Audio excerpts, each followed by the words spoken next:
Hello student, कल की class में हम लोगों ने सेल के बारे में पढ़ा था। सेल की स्टोरी सुनी थी हम लोगों ने।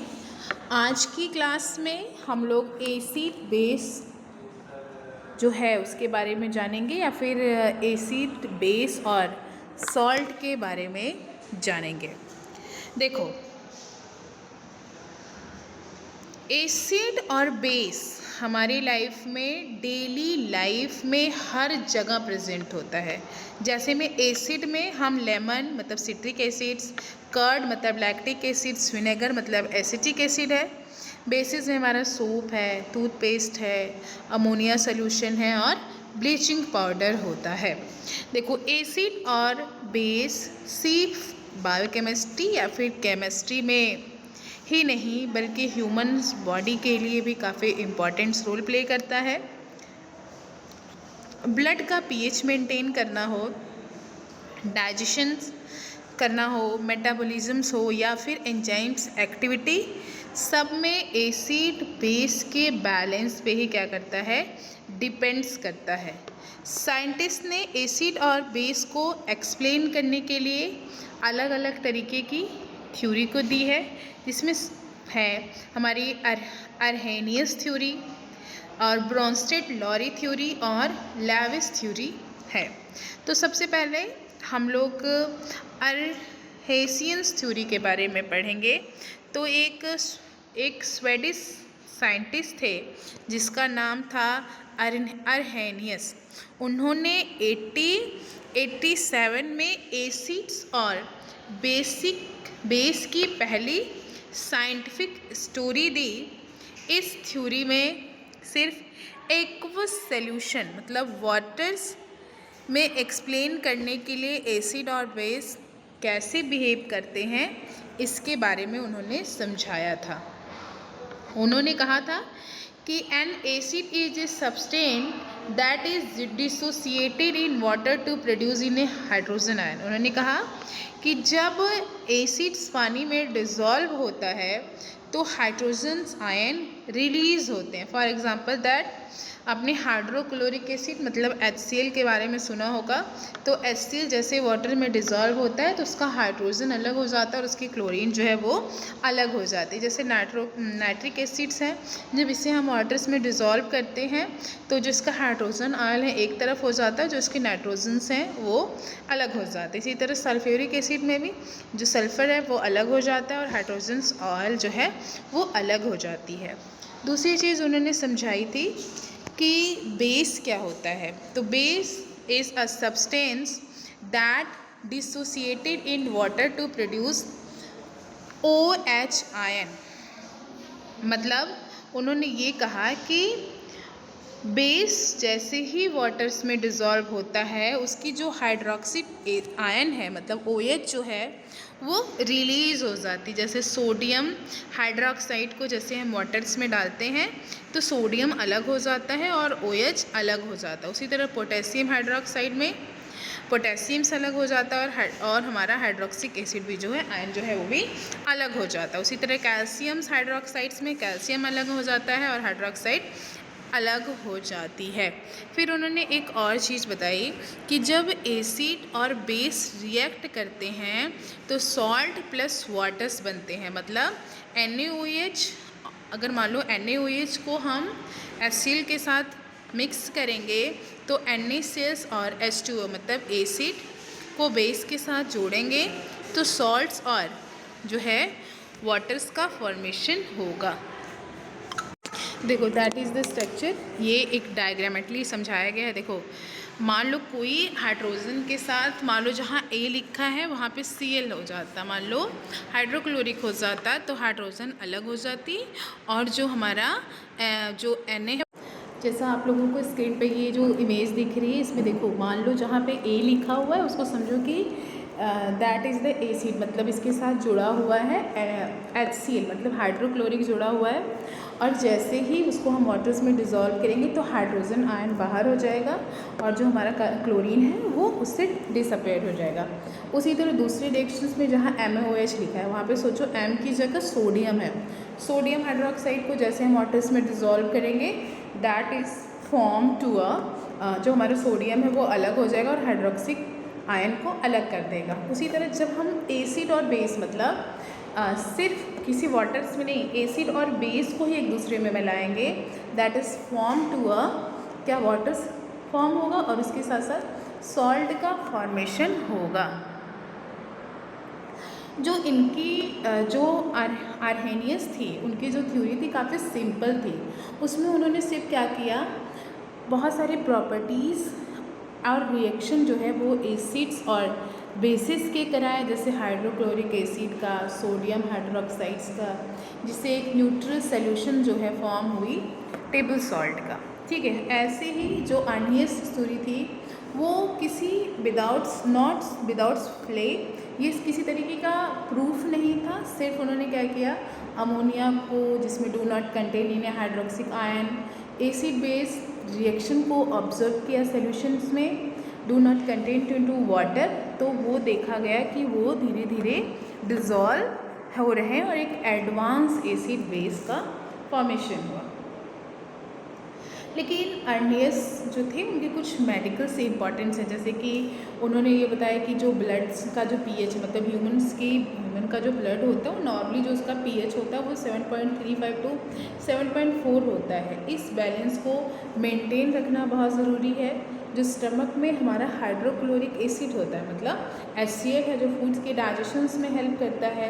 एंटा एसिड जो स्टमक में जब ज़्यादा एसिड बन जाती है तो हम क्या करते हैं, वहाँ पे एंटा एसिड्स दवाई देते हैं, जैसे मैग्नीशियम हाइड्रोक्साइड, एल्युमिनियम हाइड्रोक्साइड और सोडियम बाइकार्बोनेट्स को देते हैं, जो कि एक्स्ट्रा एसिड्स को क्या कर लेता है, न्यूट्रलाइज कर लेता है। वहीं पे किडनी जो होती है बॉडी की एसिड और बैलेंसिंग को मेंटेन करने का काम करती है, वो बहुत इंपॉर्टेंट रोल प्ले करती है। हाँ, कुछ इनके एडवांटेज भी थे इनके थ्योरी की, जिससे हम एसिड और बेस को काफ़ी आसानी से समझ पा रहे थे। न्यूट्रलाइजेशन रिएक्शन को उन्होंने बहुत अच्छा एक्सप्लेन किया। डाइल्यूट्स एक्वस सॉल्यूशन काफ़ी यूज़फुल थे। लिमिटेशन क्या है, सिर्फ वाटर सॉल्यूशन के लिए इन्होंने वैलिड किया, इन्होंने सबके लिए वैलिड नहीं किया। सिर्फ हर एक रिएक्शन को इन्होंने वाटर के साथ कराया।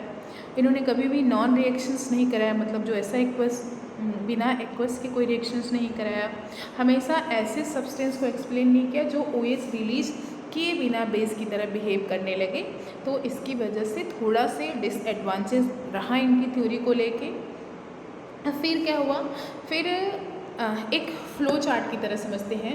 एसिड है तो हाइड्रोजन आयन को रिलीज़ करेगी वाटर में, मतलब वो एक एसिडिक बिहेवियर्स में हमेशा हाइड्रोजन आयन रिलीज़ होगा। वहीं पे जब बेस होगा तो हमेशा OH आयन जो है वाटर्स में रिलीज़ होगा। और जब एसिड और बेस एक दूसरे के साथ मिलेंगे तो सॉल्ट और वाटर का फॉर्मेशन करेंगे, that is known as a neutralisation, जिसको हम क्या कहते हैं, न्यूट्रलाइजेशन कहते हैं। कौन से साइंटिस्ट ने सबसे पहले उनका नाम था अर्नियस, जो कि 1874 में किया था, जिन्होंने एसिड्स के लिए hydrogen ion in the water देखा था, बेस के लिए उन्होंने OH आयन को इन द बेस में देखा था, न्यूट्रलाइजेशंस में उन्होंने एसिड प्लस बेस को सॉल्ट और वाटर का फॉर्मेशन किए थे। फिर दूसरे एक और साइंटिस्ट आए जिनका नाम था ब्रॉन्सेट-लॉरी थ्योरी। इन्होंने 1923 में जो एक जॉन्स ब्रॉनेट्स और थॉमस लॉरी जो थे, उन्होंने एसिड बेस की एक नई थ्योरी दी, जिसको उन्होंने ब्रॉन्सेट-लॉरी थ्योरी के नाम से जाना। ये थ्योरी जो हमारे अर्नियस थ्योरी से थोड़ा, जैसे अर्नियस थ्योरी में थोड़ी जनरल चीज़ें थी, अभी ज़्यादा जनरल था क्योंकि उसमें सिर्फ एसिड और बेसिस को वाटर्स तक ही लिमिट किया गया था। लेकिन इन्होंने जो थ्योरी दी उसमें ये कहा कि an acid is substance that donate a proton ion, मतलब उन्होंने ये कहा कि एसिड वो सब्सटेंस है जो अपना हाइड्रोजन आयन मतलब प्रोटॉन किसी दूसरे सब्सटेंस को दे देती है। मतलब एसिड को उन्होंने एज अ डोनर कहा, इसमें HCl है, H2SO4 है और HNO3 है और CH3COOH होता है। उन्होंने बेस को कहा कि बेस जो है according to Bronsted Lowry, a base is a substance that accept a proton. उन्होंने ये कहा कि बेस वो सब्सटेंस है जो कि हाइड्रोजन आयन को एक्सेप्ट करता है। मतलब बेस क्या है, प्रोटॉन एक्सेप्टर्स होता है, जिसमें अमोनिया है, हाइड्रोक्सिक एसिड है, H2O जो हमारा हाइड्रोजन अरे वाटर जो होता है वो भी कभी कभी क्या करता है, बेस की तरह रिएक्ट करना स्टार्ट करता है। ठीक है, उन्होंने ये कहा कि जो एसिड है, मतलब जो एसिड होता है वो डोनेट सिर्फ एक प्रोटॉन को करेगा तो उसको हम बोलेंगे मोनोप्रोटिक। मतलब अगर कोई ऐसा एसिड है जो सिर्फ एक हाइड्रोजन आयन किसी बेस को या फिर किसी सॉल्यूशंस को दे रहा है तो उसको हम वहाँ पे मोनोप्रोटिक का मतलब एक सिंगल, मोनो का मतलब वन होता है। अगर उसने एक से ज़्यादा प्रोटॉन को डोनेट किया that is known as the polyprotic के नाम से उन्होंने दिया। उन्होंने कुछ रिएक्शंस दिए हुए हैं, दैट इज़ द स्ट्रक्चर्स। इस रिएक्शन को समझते हैं, जिसमें सबसे पहले है, मान लो कोई HCl को वाटर के साथ जब उन्होंने रिएक्शन किया तो उन्होंने कहा कि HCl ने क्या किया, हाइड्रोजन आयन को डोनेट किया, बट वाटर ने उस हाइड्रोजन आयन को एक्सेप्ट किया। अभी मैंने कहा कि वाटर भी कभी कभी क्या करता है, बेस की तरह रिएक्ट करने लगता है, बेस की तरह बिहेव करना स्टार्ट करता है। तो यहाँ पे वाटर क्या कर रहा है, एक बेस की तरह रिएक्ट कर रहा है, और वो क्या कर रहा है, जैसे ही हाइड्रोक्लोरिक एसिड्स ने एक प्रोटॉन को रिलीज़ किया वाटर्स में, तो वाटर्स ने उसको किसी और को देने की बजाय खुद उसको एक्सेप्ट कर लिया। मतलब क्या किया, वाटर ने किसको एक्सेप्ट किया, हाइड्रोजन आयन को एक्सेप्ट किया। यहाँ पे HCl क्या है, एसिड है, वाटर क्या है, बेस है, और जो प्रोडक्ट बन रहा है that is the hydronium ion के नाम से देखेंगे। अब देखो दूसरा रिएक्शंस वहीं पे हो रहा है, जहाँ पे HCl NH3 के साथ मिलके क्या कर रही है, NH4+ और क्लोरीन आयन को रिलीज़ कर रही है। इसमें क्या है, HCl प्रोटॉन को डोनेट करा, और जो हमारा NH3 था उसने इस प्रोटॉन को एक्सेप्ट कर लिया, और यहाँ पे NH3 जो है वो वाटर के बिना भी एक तरह से बेस की तरह काम करने लगी। यही बात आर्नीसस थ्योरी में एक्सप्लेन नहीं की गई थी, लेकिन जब ब्रॉनिस्ट और लोरी आए उन्होंने इस चीज़ को एक्सप्लेन किया कि बिना वाटर के भी कुछ जो हमारे केमिकल्स, कुछ एलिमेंट्स हैं जो कि रिएक्ट जो है वो एक तरह से एसिड्स बेस की तरह काम करना स्टार्ट करेंगे। फिर उन्होंने क्या, दोनों रिएक्शंस को कंजुगेट कर दिया, मतलब दोनों रिएक्शन को फिर से जोड़ दिया। अब उन्होंने क्या किया, उन्होंने कहा कि जो HCl और H2O है, मतलब जब एसिड प्रोटॉन दे सकता है तो उसको एक कंजुगेटेड बेस कहते हैं। जब बेस प्रोटॉन ले लेता है तो उसको हम कंजुगेटेड एसिड्स कहते हैं। ध्यान से सुनिएगा कि जब जैसे ही एसिड एक प्रोटॉन को दे देगा तो जो बचता है, मतलब जो बचेगा that is known as the conjugated base, और जब बेस प्रोटॉन ले लेगा उसके बाद जो बनता है that is known as the conjugated acids. जैसे में HCl है, HCl को अगर हमने, तो मैंने भी कंजुगेटेड एसिड और बेस के बारे में बताया। अभी मैंने मोनोप्रियोटिक बताई थी, जब मोनोप्रियोटिक एसिड सिर्फ जब एक प्रोटॉन को डोनेट करता है that is known as the monoprotic. जैसे HCl है, हमारा HNO3 है, तो वो सिर्फ एक ही प्रोटॉन को रिलीज़ करता है। डाइप्रियोटिक मतलब जब दो प्रोटॉन्स को देगा, जैसे H2SO4 है, H2CO3 है, तो वो क्या करेंगे, दो प्रोटॉन को दे सकते हैं। पॉलीप्रियोटिक का मतलब दो से ज़्यादा प्रोटॉन जब डोनेट होंगे, जैसे H3PO4 है, H2SO4 है, तो यहाँ पे वो दो से ज़्यादा देते हैं। एक होता है हमारा न्यूट्रलाइजिंग रिएक्शन। देखो जैसे HCl को हम NaOH के साथ रिएक्शंस कराएंगे, किसके साथ, जैसे ही हम NaOH को, तो मैंने क्या किया, अब हम लोग देखेंगे यहाँ पे that is the neutralising reactions. आपको स्क्रीन पे दिखाई दे रहा है ना। देखो न्यूट्रलाइजेशन रिएक्शन जो है एक केमिकल्स रिएक्शन होता है जिसमें एसिड और बेस क्या करते हैं, एक दूसरे से रिएक्ट करके सॉल्ट और वाटर्स बनाते हैं। इस रिएक्शंस में एसिड की एसिडिटी और बेस की जो एल्कनाइटी है वो एक दूसरे को न्यूट्रलाइजेशन का मतलब होता है कैंसिल कर देती है। मतलब अगर एसिड बेस के साथ रिएक्शन करेगी तो सॉल्ट प्लस वाटर का फॉर्मेशन करेगी। जैसे आप अभी स्क्रीन पे देख रहे हो कि HCl जब NaOH के साथ रिएक्ट कर रही है तो it is form to NaCl जिसको हम टेबल सॉल्ट बोलते हैं और H2O का फॉर्मेशन कर रही है। यहाँ पे हाइड्रोक्लोरिक जो है वो किसकी तरह एसिड्स की तरह काम कर रही है और सोडियम हाइड्रोक्साइड्स बेस की तरह काम कर रहा है और NaCl जो है वो सोडियम क्लोराइड साल्ट्स की तरह काम कर रहा है। ऐसा कैसे होता है? That is how to it is कैसे होगा, देखो जैसे ही हाइड्रोक्लोरिक एसिड्स वाटर में डिज़ोल्व होगा वैसे ही वो हाइड्रोजन आयन का फॉर्मेशन करेगा।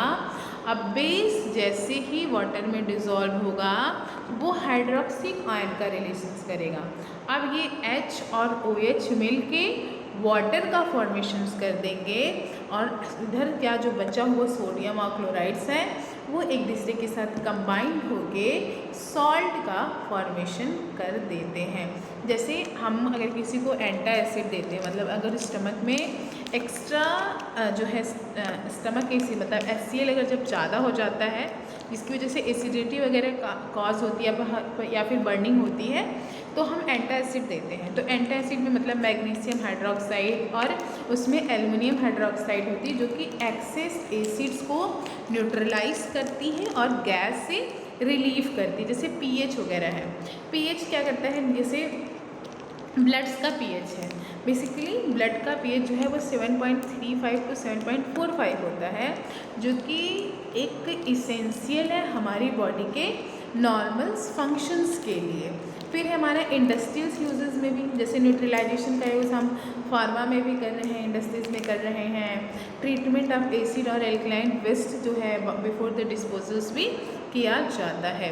एक यहाँ पे टॉपिक लिखा हुआ है जिसका नाम है एम्फोटेरिज्म।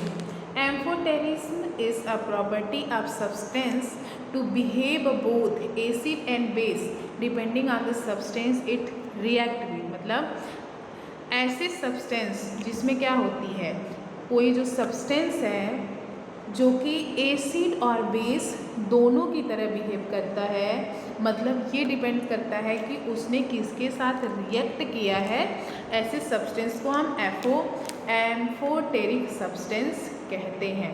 जैसे कुछ मॉलिक्यूल्स हाइड्रोजन आयन डोनेट भी कर सकते हैं और वो हाइड्रोजन आयन को एक्सेप्ट भी कर सकते हैं। अगर हाइड्रोजन आयन डोनेट करेंगे तो वो एसिड्स की तरह बिहेव करेंगे, अगर वो हाइड्रोजन आयन को एक्सेप्ट करेंगे तो वो बेस की तरह काम करेंगे। जैसे में वाटर्स को हम एम्फोटेरिज्म के भी नाम से जानते हैं।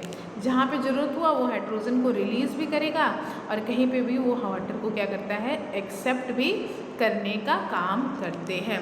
वाई इज़ वाटर, क्यों हम वाटर को एम्फोटेरिक बोलेंगे, क्योंकि इनके पास दोनों एबिलिटी है कि ये हाइड्रोजन आयन को डोनेट भी कर सकते हैं और हाइड्रोजन आयन को एक्सेप्ट भी कर सकते हैं। वाटर हो गया, जिंक ऑक्साइड्स हो गई, एल्युमिनियम ऑक्साइड हो गई, एल्युमिनियम पर ऑक्साइड हो गई, ये जो एसिड और बेस होते हैं ये दोनों के साथ क्या कर सकते हैं, रिएक्ट कर सकते हैं।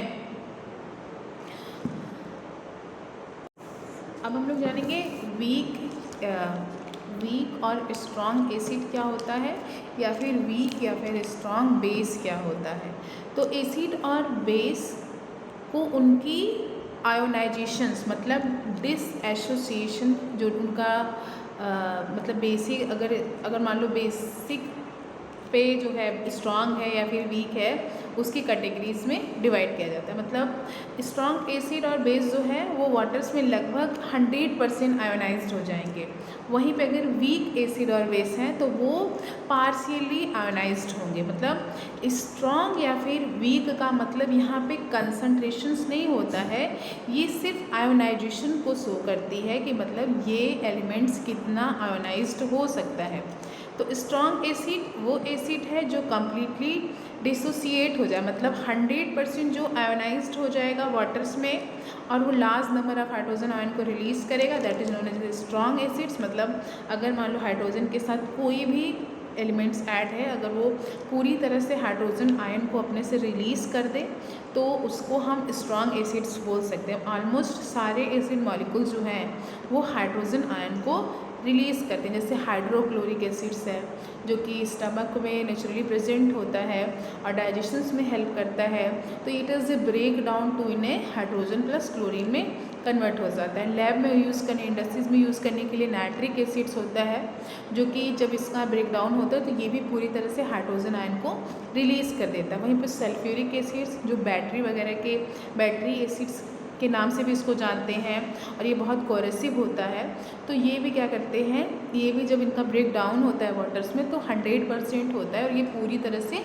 जो है हाइड्रोजन आयन को रिलीज़ कर देते हैं। कुछ करेक्टर्स भी होंगे, जैसे कंप्लीट आयनाइजेशन होगी, वाटर में ऑलमोस्ट 100% आयन रिलीज़ करते हैं। इनका पीएच जो है वो बहुत कम होगा, मतलब 0 to 3 होगा। इनका पीएच जो एसिड है उनका पीएच जो होगा वो हमेशा कम होगा। इनकी जो हाई इलेक्ट्रिकल कंडक्टिव होती है, मतलब ज़्यादा आयन होने की वजह से ये इलेक्ट्रिसिटी को ईजिली क्या करेंगे, कंडक्ट कर लेंगे। मैंने क्या क्या बताया, मैंने कहा कि एसिड जो है वो क्या करता है, दैट इज़ इसकी कुछ कैरेक्टर, जैसे ये कम्प्लीटली आयोनाइज हो जाएगा, इसकी जो पीएच होगी वो बहुत लो होगी, ये हाई इलेक्ट्रिकल कंडक्टिविटी को रखेगा, ये हाईली रिएक्टिव होगा और ये क्या करेगा, जैसे ही किसी स्किन पे या फिर किसी मेटल्स पे पड़ेगा तो वो उसको डैमेज कर देता है। अब हम जानेंगे वीक एसिड्स या वीक एसिड्स क्या होते हैं। तो वीक एसिड्स का मतलब हुआ कि weak acid is an acid that partially dissociated in water. सिर्फ कुछ ही मॉलिक्यूल्स जो होंगे वो हाइड्रोजन आयन के रिलीज़ करेंगे, that is known as the weak acids. जैसे में जब हम एसिटिक एसिड की बात करते हैं तो एसिटिक एसिड क्या करता है, वो सिर्फ अपने एक ही हाइड्रोजन आयन, मतलब विनेगर में जो एसिटिक एसिड प्रेजेंट होता है वो सिर्फ एक ही हाइड्रोजन आयन को रिलीज़ करता है। कार्बोनिक एसिड जो ब्लड्स बफरिंग सिस्टम्स के लिए इम्पॉर्टेंट होता है वो भी सिर्फ सिंगल हाइड्रोजन आयन को क्या करता है, रिलीज़ करता है। सिट्रिक एसिड मतलब लेमन और ऑरेंज में जो प्रेजेंट होता है वो भी ऐसा करता है। पार्शियल आयनाइजेशन होगा, उसकी पीएच बहुत हाई होगी, उसकी लो इलेक्ट्रिकल कंडक्टिविटी होगी और वो लेस रिएक्टिव होगा। अब हम स्ट्रॉन्ग बेसिस और वीक बेसिस के बारे में जानेंगे। देखो स्ट्रॉन्ग बेस जो होता है ना वो कम्प्लीटली आयोनाइज हो जाता है वाटर में, मतलब OH को पूरी तरीके से रिलीज़ कर देगा, जैसे सोडियम हाइड्रोक्साइड, पोटेशियम हाइड्रोक्साइड और कैल्शियम हाइड्रोक्साइड, मतलब कम्प्लीटली आयोनाइज्ड इन वाटर, जो कि लार्ज नंबर में OH को प्रोड्यूस करेगा, जिसका pH 11 to 14 के बीच में होगा और वो हाईली रिएक्टिव होगा। जैसे जो सोप मैन्युफैक्चरिंग होती है, क्लीनिंग एजेंट्स होती है, फिर लेबोरेटरी रिएजेंट्स में इसका यूज़ किया जाता है। फिर आता है हमारा वीक में हमारा आता है क्या क्या, जैसे वीक बेसिस में जो पार्शियली आयोनाइज्ड हो वाटर में, मतलब स्मॉल अमाउंट्स में OH को रिलीज़ करता है, जिसमें अमोनिया हो गया, अमोनियम हाइड्रोक्साइड्स हो गया, मतलब पार्शियली आयोनाइज्ड होंगे। इसमें कुछ OH आयन को रिलीज़ करेंगे, लोअर कंडक्टिविटी होगी देन द स्ट्रॉन्गर बेस से, लेस रिएक्टिव होंगे और लेस कोरेसिव होंगे। मैं आप लोगों को इनका जो है एसिड और बेसिस जो हैं, स्ट्रॉन्ग एसिड और स्ट्रॉन्ग बेस का एक बार डिफरेंस बताऊंगी और एक बार हम आप लोगों को स्ट्रॉन्ग और बेस और वीक बेस का हम क्या करेंगे, डिफरेंस बताएंगे। देखो जब भी स्ट्रॉन्ग एसिड्स होगा तो वो कम्प्लीटली आयनाइज्ड हो जाएगा, मतलब कि पूरी तरह से हाइड्रोजन आयन को रिलीज़ करेगा, ठीक है। और जब भी वीक बेस होगा वो पार्शियली आयनाइज्ड होगा और कुछ हाइड्रोजन आयन को ही क्या करेगा, रिलीज़ करेगा, जिसका pH अराउंड 4 to 6 होगा। ये हाईली रिएक्टिव होता है, ये लेस रिएक्टिव होता है, इसकी कंडक्टिविटी हाई होती है, इसकी कंडक्टिविटी लो होती है, जिसमें हाइड्रोजन HCl है, HNO3 है, H2SO4 है, इसमें C3COOH है, H2CO3 और सिट्रिक एसिड्स होता है। स्ट्रॉन्ग बेस और वीक बेसिस में क्या होगा, स्ट्रॉन्ग बेस भी कम्प्लीटली आयनाइज्ड हो जाएगा, ये पार्शियल आयनाइज्ड होगा, ये बहुत सारे OH को रिलीज़ करेगा, लेकिन ये कुछ ही OH को रिलीज़ करेगा, इसका pH 11 to 40 होता है, इसका pH अराउंड जो है 8 to 10 होता है। ये हाईली कंडक्टिविटी होती है, इसकी लो कंडक्टिविटी होती है। ये हाईली रिएक्टिव होता है, ये लेस रिएक्टिव होता है। इस बात का आप लोग विशेष ध्यान देना कि जो हमारा स्ट्रॉन्ग और बेस का कंसेप्ट है वो उसकी स्ट्रेंथ के लिए नहीं है, बल्कि उसकी आयोनाइजेशन के लिए है, उसकी कंसंट्रेशंस के लिए भी नहीं है, उसकी स्ट्रेंथ के लिए भी नहीं है। सिर्फ उसकी आयोनाइजिंग पावर के हिसाब से उसको स्ट्रॉन्ग एसिड और स्ट्रॉन्ग बेस में कन्वर्ट्स किया गया है। जितने भी हेलोजेन हैं जो कि स्ट्रॉन्ग एसिड बनाते हैं, जैसे हाइड्रोफ्लोरिक एसिड्स, ये एक वीक एसिड होता है क्योंकि ये पूरी तरह से क्या करता है, हाइड्रोजन आयन को रिलीज़ नहीं करता है, ये कोरेसिव होता है। और हाइड्रोफ्लोरिक एसिड सिर्फ ग्लास और मेटल्स में ही डिज़ोल्व होते हैं। वहीं पे ऑक्सी एसिड आयन जो है, जो कि ग्रेटेस्ट नंबर में ऑक्सीजन मॉलिक्यूल जो होती है आर स्ट्रॉन्गेस्ट, जिसमें नाइट्रिक एसिड हो गया is strong, but nitrous oxide is the weak and percolic acid is stronger than the hydrochloric acid. ये जो stronger than weak chlorous acid and the hydrochlorous is the weakest in of the four. जो common strong bases है वो hydraulic group में first है, group 2 metals में आता है, जिसमें examples potassium hydroxides, calcium hydroxides और कुछ सम ऑफ द स्ट्रॉन्गेस्ट बेसिस। कुछ जो होते हैं जो एनी अदर बेसिस में आते हैं, जिसमें अमोनिया हो गया, अमोनिया हाइड्रोक्साइड सारे वीक, मतलब स्ट्रॉन्ग वीक्स में lithium hydroxide, sodium hydroxide, potassium hydroxide, rubidium hydroxide, caesium hydroxide, calcium hydroxide, strontium hydroxide और बेरिनियम्स हाइड्रोक्साइड्स होती है। एसिड और bases are strong not necessary to the concentration. मैंने अभी कहा कि ये कभी भी डाइल्यूशन और कंसंट्रेशंस पे नहीं होती है, ये उसकी डिसोसिएटेड मतलब उसकी आयोनाइजेशंस के फॉर्म में होती है कि वो पॉलीप्रोटिक एसिड है। और जो हमारे मोनोप्रोटिक एसिड होते हैं वो कभी भी स्ट्रॉन्गर नहीं हो सकते हैं। जो हमारा आयोनाइजेशन कांस्टेंट ऑफ एसिड और बेसिस है उसके बारे में हम लोग कल पढ़ेंगे। इंडिकेटर्स के बारे में पढ़ेंगे, क्या होता है, केमिकल्स रिएक्शंस के बारे में थोड़ा पढ़ेंगे, बेस क्या होता है उसके बारे में पढ़ेंगे, सॉल्ट क्या होता है उसके बारे में पढ़ेंगे, एसिड बेस सॉल्ट्स क्या होता है, और फिर हम लोग पीएच के बारे में पढ़ेंगे।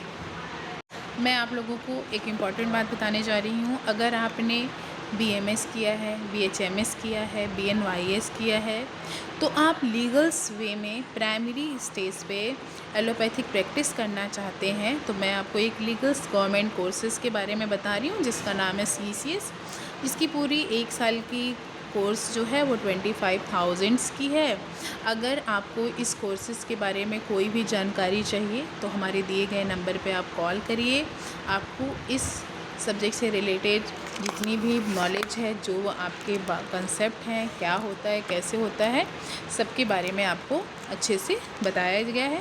हमारे दिए गए नंबर पे कॉल कर सकते हैं। कॉल करने के बाद आपको सारी जानकारी दी जाएगी। तो आज की क्लास मैं यहीं पे रखती हूँ। कल हम लोग क्या करेंगे, न्यूट्रलाइजेशंस वगैरह के बारे में और सोप वगैरह के बारे में, ये जो इंडिकेटर्स होता है उसके बारे में, जैसे कैसे इंडिकेट्स लिटमस पेपर पे क्या क्या, इन सब के बारे में हम लोग क्या करेंगे, कल पढ़ेंगे। तो आज की क्लास मैं यहीं पे एंड करती हूँ।